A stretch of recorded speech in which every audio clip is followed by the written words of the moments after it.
Welcome to The Explainer. Today, we're going to embark on a pretty incredible journey. We're diving deep into this idea of multiculturalism. We're going to try and decode all those invisible languages that shape who we are, from ancient rituals all the way to the symbols that connect us in today's world. And we're going to start with something we can all relate to, something super personal, the food on your plate. I mean, think about it. It seems so simple, right? But every single meal tells a story. It's a story about family, about history, about who you are, and it is so much bigger than just what you're having for dinner tonight. So, here's our game plan for today. First up, we'll look at how identity is literally woven into art. Then, we'll get into the incredible power of a single symbol. After that, we'll talk about that taste of home, food.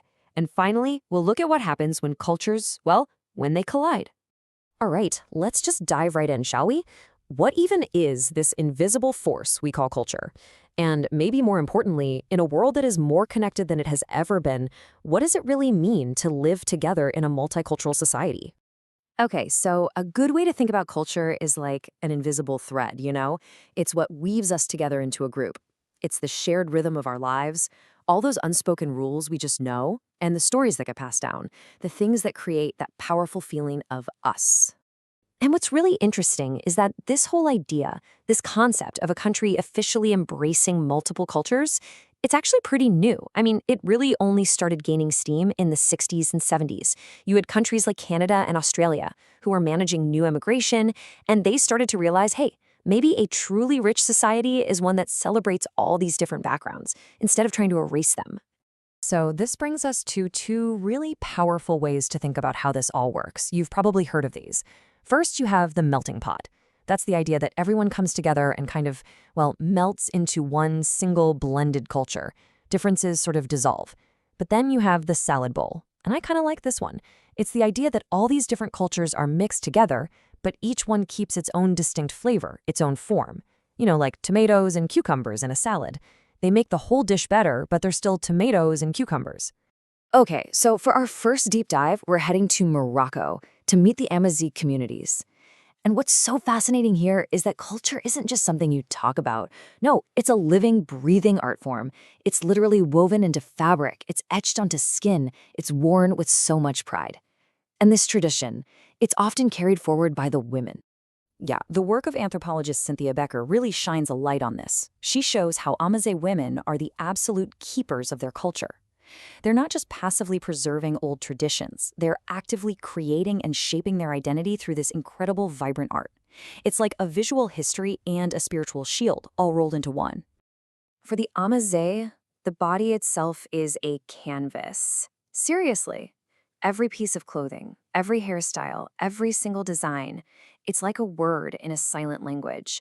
It tells you about a person's social status, their beliefs, where they are in their life's journey.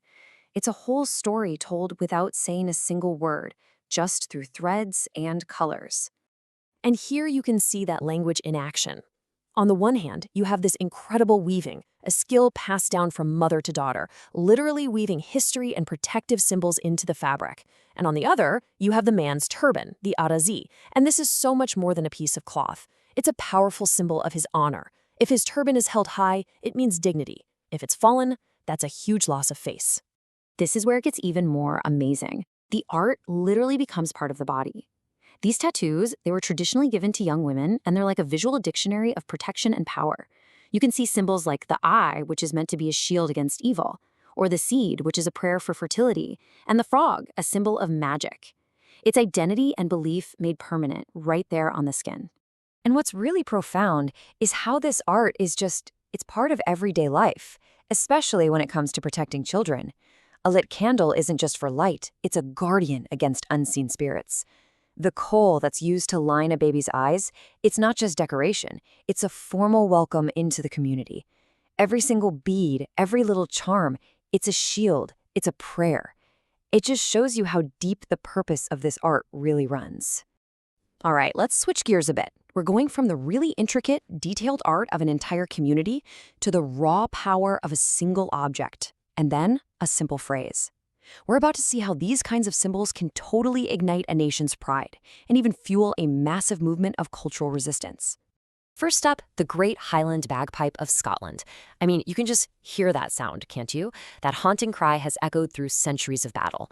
It was so effective at firing up Scottish warriors that back in 1745, the British Army actually declared it an instrument of war and banned it. A musical instrument, banned as a weapon. That's how powerful it was.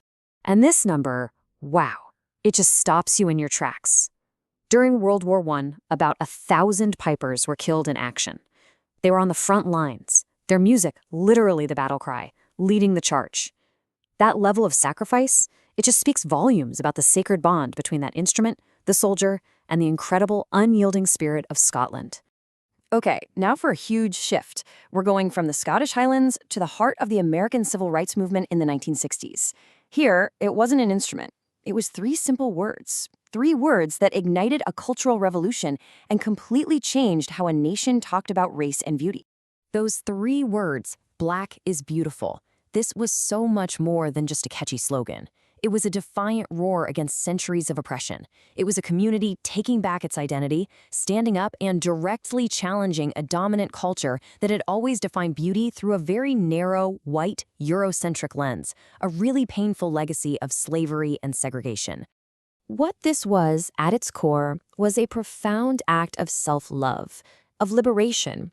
It was an entire community rising up, throwing off the weight of these imposed standards, and instead embracing the absolute richness of their African roots. It was a declaration that said, we have worth, we have power. It was a celebration of a beauty that for far, far too long had been denied. All right, let's head back to where we started. Right back to the dinner table, because this is where we can really explore how the smell of a familiar dish or the taste of a recipe that's been in your family for generations can be its own powerful language, one that says so much about who we are and what we care about. I mean, there's a reason we do this, right? We automatically connect certain foods with certain places. When you think of Moroccan couscous, you think of family, of tradition. When you think of Italian pasta, you think of national pride. These aren't just meals, you guys. They're basically edible emblems of a culture's very soul. But here's the twist. Food travels. And as it crosses borders, its meaning can completely change. A dish that represents one thing in its home country can take on a totally new identity somewhere else. There's a term for this, a floating signifier. It's a symbol whose meaning isn't fixed. It just keeps getting reshaped and reimagined depending on where it is. And McDonald's is the perfect example of this. In the US, you think McDonald's, you think fast, convenient, predictable. But take those same golden orches to another part of the world, and suddenly it can become a symbol of American modernity. Or a place you go because it's seen as super hygienic and clean. Or it could be the trendy place to hang out, or even a taste of luxury. The food hasn't changed, but its cultural meaning, completely different. So what happens when these really deep-seated cultural codes don't just travel, but they actually collide? Our next stop takes us right into the heart of a clash like that. It's a really powerful, personal story of 2 worlds meeting head-on. Now, we're going to look at this not to pass judgment, but really just as a window into a super complex cultural encounter.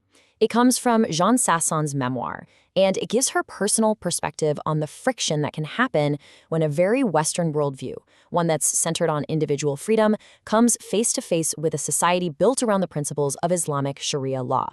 The book really highlights these points of friction. For example, a dress code. In one culture, it's all about personal choice and expression.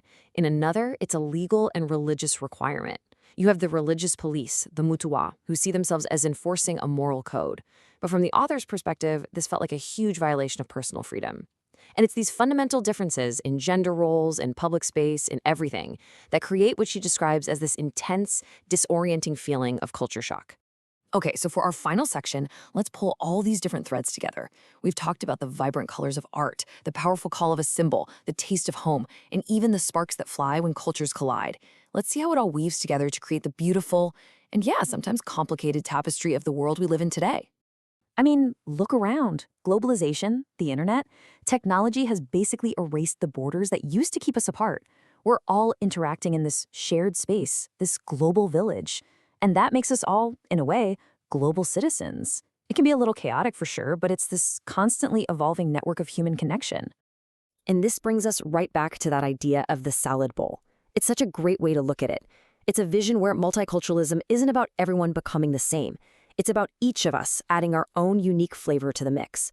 It's a world where our differences are actually our greatest strength, and where every unique culture adds its voice to this bigger, richer, more interesting human chorus.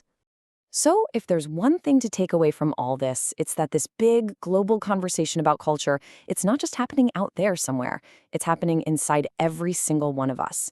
Which leaves me with one last question for you to think about. What are the ingredients in your salad bowl? What are the unique stories, the traditions, the foods, the experiences that make you who you are? And what unique flavor do you bring to the whole mix?